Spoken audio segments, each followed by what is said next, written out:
Radhe everyone, welcome back to the channel. तो आज है हमारे 40 डेज स्टडी चैलेंज का डे 5। तो आज ना मैं सुबह 4 बजे नहीं उठ पाई थी क्योंकि कल रात में ना बहुत देर तक लाइट कटा हुआ था एंड लाइट आया था 1-1:30 बजे के आसपास। तो मैं सो नहीं पाई थी, इस वजह से सोने में 1:30-2 बजे गया।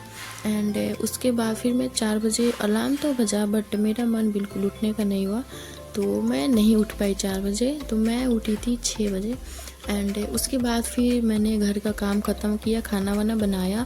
देन मैं 9 बजे से पढ़ने बैठी थी। तो सबसे पहले मैंने किया यहाँ पे स्मार्ट किना का स्पीड ड्रिल से कैलकुलेशन का प्रैक्टिस, जो कि मैंने बताया था कि मैं परचेज़ करने वाली हूँ। तो वो मैंने परचेज़ कर लिया है क्योंकि कैलकुलेशन मेरी स्लो है, तो इससे कैलकुलेशन इम्प्रूव करने के लिए मैंने परचेज़ करा है। तो वही उसमें ना सेट करके आते हैं कि मतलब 7 मिनट का लगाना है टाइमर की 20 मिनट का लगाना है ऐसे। तो मैंने 20 मिनट का एक ड्रिल किया था एंड उसमें काफ़ी सारे क्वेश्चन आए थे। मतलब 20 मिनट जब तक ख़त्म नहीं हो जाता तब तक मतलब क्वेश्चन आते ही जाएंगे एंड वही होता है कि आप जितना जल्दी क्वेश्चन सॉल्व कर सकते हो। तो आज तो फर्स्ट ही दिन था तो उतनी मेरी स्पीड तो आई नहीं, तो फिर भी मैंने क्वेश्चन सॉल्व करा। एंड मुझे एक कमेंट आया था कि मैं 4 बजे कैसे उठ जाती हूँ, मतलब मैं रात में कब सोती हूँ। तो रात में सोने में 11 साढ़े 11 हो जाता है। देन उसके बाद मैं 4 बजे सुबह उठ जाती हूँ और मैं दिन में भी सो लेती हूँ 2-3 घंटे के लिए मैं दिन में भी सो जाती हूँ। तो ऐसे करके मतलब 8 या 7 घंटे का नींद तो कंप्लीट हो ही जा रहा है। ऐसे होता है कि हमें 8 या 7 घंटे की नींद लेनी चाहिए। तो थोड़ा रात में सो लेती हूँ एंड थोड़ा मैं दिन में सो लेती हूँ। और वैसे भी अगर मैं 4 बजे नहीं उठूँगी तो फिर मुझे उठना ही पड़ेगा, 5 साढ़े 5 तक उठना ही पड़ेगा क्योंकि खाना बनाना रहता है सुबह में। तो मैंने सोचा कि जब 5:30 तक उठना ही है तो 1 घंटा और इसको पीछे ले जाते हैं, 4 ही बजे उठते हैं। तो 4 तो नहीं मतलब 4:30 तक मैं उठ जाती हूँ। बस आज ही मैं नहीं उठ पाई थी क्योंकि लाइट ही नहीं था और नींद पूरा नहीं हुआ तो मेरा। तो यहाँ पे मैंने प्रैक्टिस कर लिया था कैलकुलेशन का। देन स्टार्ट करा था एडिटोरियल का क्लास। तो अभी मैं एडिटोरियल ना पहले आरसी रीड कर लेती हूँ, जो आरसी वाला पार्ट होता है, उसके बाद फिर वो कैब करती हूँ। एंड अब जाके ऐसा लग रहा है कि थोड़ा थोड़ा मतलब वो कैब मुझे याद हो रहा है, मतलब काफ़ी टाइम हो गया वो कैब करते।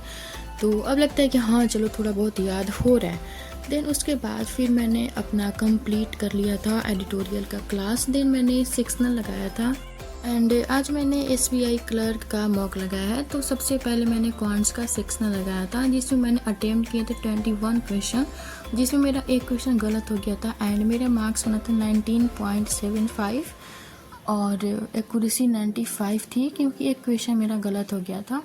उसके बाद फिर मैंने स्टार्ट किया था डीआई का क्लास लेना। तो डीआई का प्रैक्टिस मैं क्लास के थ्रू ही करती हूँ जिससे कि पता चले कि कौन कौन से अप्रोच होते हैं सॉल्व करने के लिए। तो सर क्लास में करवाते हैं एंड मैं सबसे पहले खुद से ट्राई करती हूँ कि किस तरह से सॉल्व होगा एंड उसके बाद जब मेरे से नहीं बनता है तब मैं सर का सॉल्यूशन देखती हूँ कि किस तरह से बन रहा है।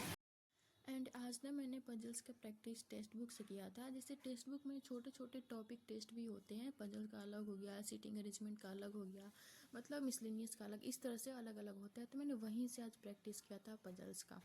देन यहाँ पे मैंने रीजनिंग का सेक्शनल मॉक लगाया था। इसमें मैंने अटेम्प्ट 17 ही किया था एंड मेरे मार्क्स में थे 13.25।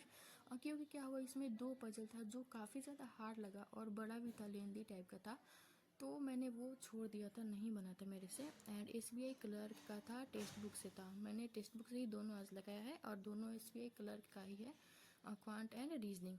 उसके बाद फिर मैंने लास्ट में किया था परफेक्शन का क्लास। तो परफेक्शन में चल रहा था फ्रेज रिप्लेसमेंट, तो वही मैंने यहाँ पे क्लास करा। एंड मैम जो भी इम्पोर्टेंट कॉन्सेप्ट बताती हैं वो मैं नोट डाउन भी कर लेती हूँ ताकि मुझे याद रहे। सो यार that's it for today's video. I hope आपको वीडियो अच्छा लगा होगा एंड वीडियो अच्छा लगा होगा तो प्लीज़ वीडियो को लाइक कर देना, शेयर कर देना एंड चैनल को सब्सक्राइब करिएगा। तो फिर हम मिलेंगे डे 6 में। Thanks for watching.